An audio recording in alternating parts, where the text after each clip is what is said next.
deixa eu começar, Rodrigo. Nós já estamos com a galera chegando. Eu queria aproveitar e apresentá-lo, porque pela intensidade da presença, estou vendo que o povo está animado com a sua temática, né? Então, hoje estou conversando com o colega procurador do município, Rodrigo Bozizio. Rodrigo está, inclusive, na nossa banca de direito previdenciário e do trabalho. É um advogado com atuação intensa já nesta área, seja no contencioso, seja na área consultiva, na esfera privada e também com a gente lá na Procuradoria, é sócio do escritório Bozizio Advogados, e é muito bem-vindo. Obrigado, Bozizio, por você ter topado fazer essa live aí com a gente. Aí te dou a palavra para você fazer seus primeiros cumprimentos aí. Obrigado, Vanessa. É um prazer muito grande estar aqui com você, com todos aí nessa audiência. Tenho acompanhado de forma muito atenta as lives anteriores, sou um espectador assíduo e fico muito feliz de agora participar aqui do outro lado, junto com você. Que maravilha. Vamos começar, Rodrigo, localizando um pouco o tema e o pessoal, né? Quer dizer, o título da nossa live hoje envolvia a MP 936, novas disciplinas nas relações de trabalho e a interface de estudo com a administração. Então, se você puder fazer um quadro geral aí para localizar o pessoal, é bacana. Tá ótimo. É importante mesmo fazer essa iniciação do tema, porque eu imagino que no público tenhamos aqui muitos advogados da área trabalhista, tenhamos muitos advogados públicos, estudantes, enfim, e talvez nem todos sejam familiarizados com essas últimas discussões relativas a matérias trabalhistas no âmbito da pandemia do Covid-19. Algumas medidas provisórias foram editadas em relação a matérias que resvalam no aspecto trabalhista, e as mais importantes delas são a MP 927 e a MP 936. Eu começo falando cronologicamente da 926, até porque ela foi assim o berço a 927 foi o berço da 936, pelo seguinte: a 927, ela trouxe ali vários dispositivos, em primeiro lugar, privilegiando acordos individuais e mesmo atos unilaterais do empregador para o enfrentamento do Covid, em detrimento até mesmo de normas coletivas, ou seja, de acordos e convenções coletivas. Esses eram já as primeiras premissas da MP 927.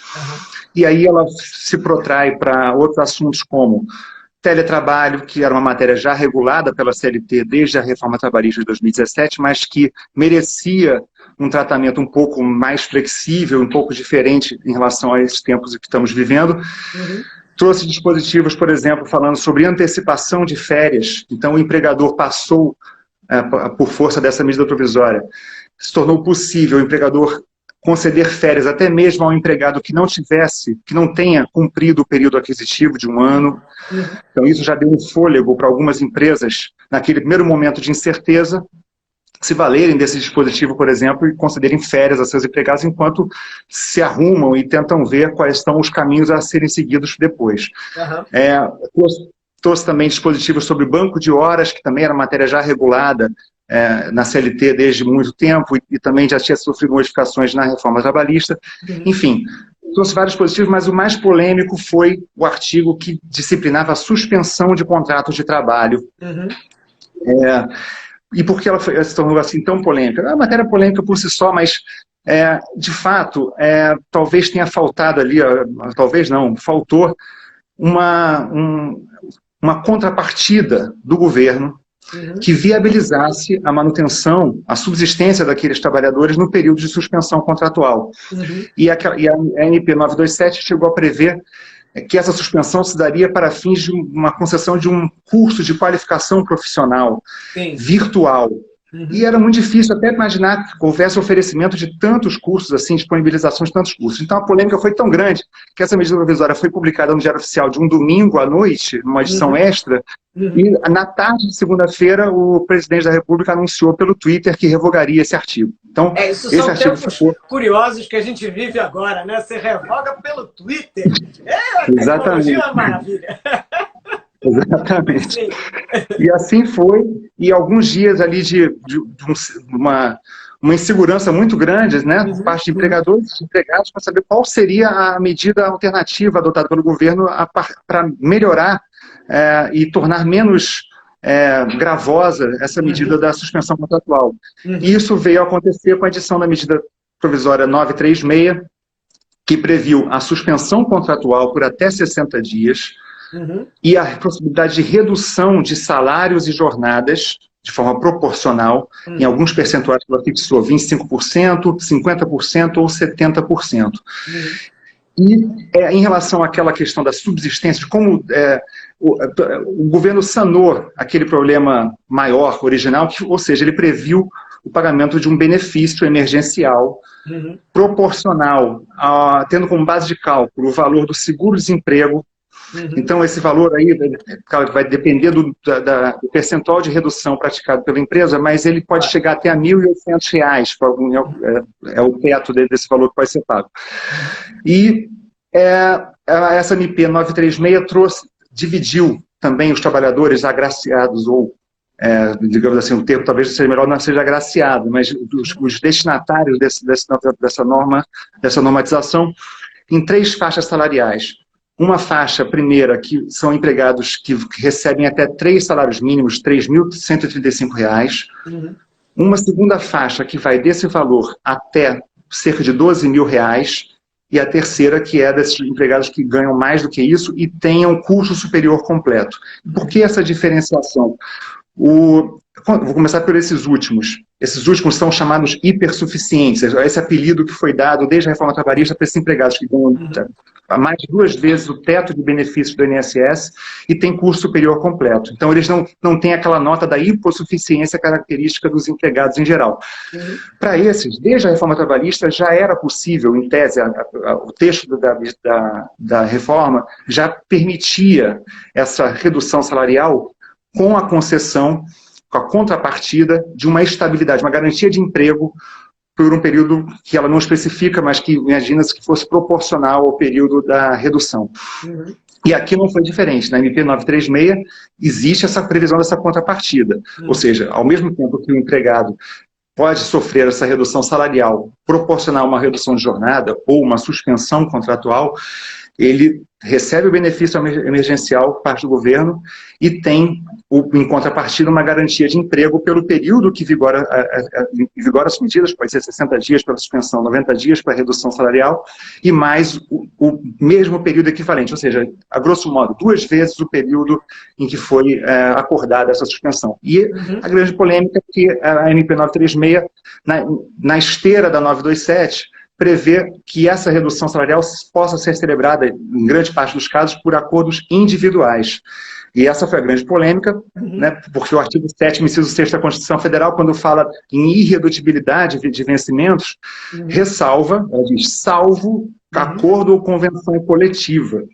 Então aí veio a polêmica que desagou na decisão já do STF, que a gente pode abordar em seguida.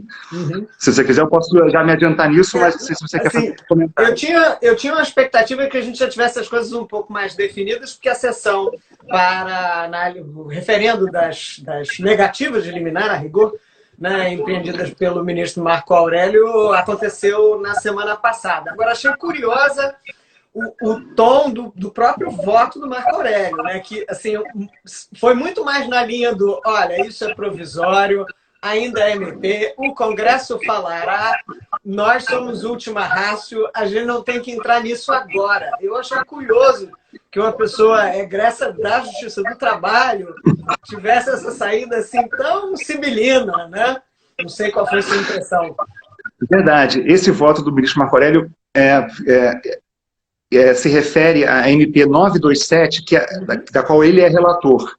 Mas a MP 936 foi objeto de uma outra ADIM, cujo relator foi o ministro Lewandowski, e que a princípio proferiu uma decisão liminar, no sentido de que esse acordo individual estaria sujeito a uma condição resolutiva, que seria mais ou menos o seguinte: o texto da MP determina que o acordo individual seja comunicado ao sindicato profissional. E ele extraiu desse artigo, numa interpretação conforme a Constituição, ele extraiu o mandamento segundo o qual o sindicato poderia deflagrar negociação coletiva a partir daí, e essa mera deflagração, pelo texto da decisão originária dele, já seria suficiente para tornar sem efeito o acordo individual. Então, essa decisão do ministro Lewandowski, a princípio, causou muita apreensão, os empregadores ficaram muito inseguros mesmo, mas a União entrou com embargos de declaração. Na decisão de embargos, ele já fez um voto, embora dizendo rejeitar os embargos, ele prestou alguns esclarecimentos que deram um pouco mais de segurança, porque ele passou a dizer que caberia aos empregados, caberia aos sindicatos, ao receber essa comunicação, eles poderiam deflagrar a comunicação, mas ele usava o termo aderir. Ele dizia que seria aplicada a norma mais favorável, que é um princípio de direito do trabalho, a aplicação da norma mais favorável, mas dizia que o empregado poderia aderir a uma eventual norma coletiva, o que é um termo que já não se aplicaria tanto, porque a rigor o empregado se insere numa norma coletiva pelo simples fato de integrar uma categoria profissional, e não por um ato formal de adesão. Então, assim, se por um lado a adesão deu um pouco mais de segurança, porque ela não trouxe mais a posição do sindicato como ou seja, a mera deflagração da negociação coletiva como apto a afastar a validade do acordo, mas, por outro lado, ainda deixou no ar essa possibilidade de uma negociação coletiva se realizar ali. Mas o fato é que, na conclusão do julgamento, o ministro relator foi vencido, o placar foi 7-3, pelo indeferimento da liminar, da cautelar.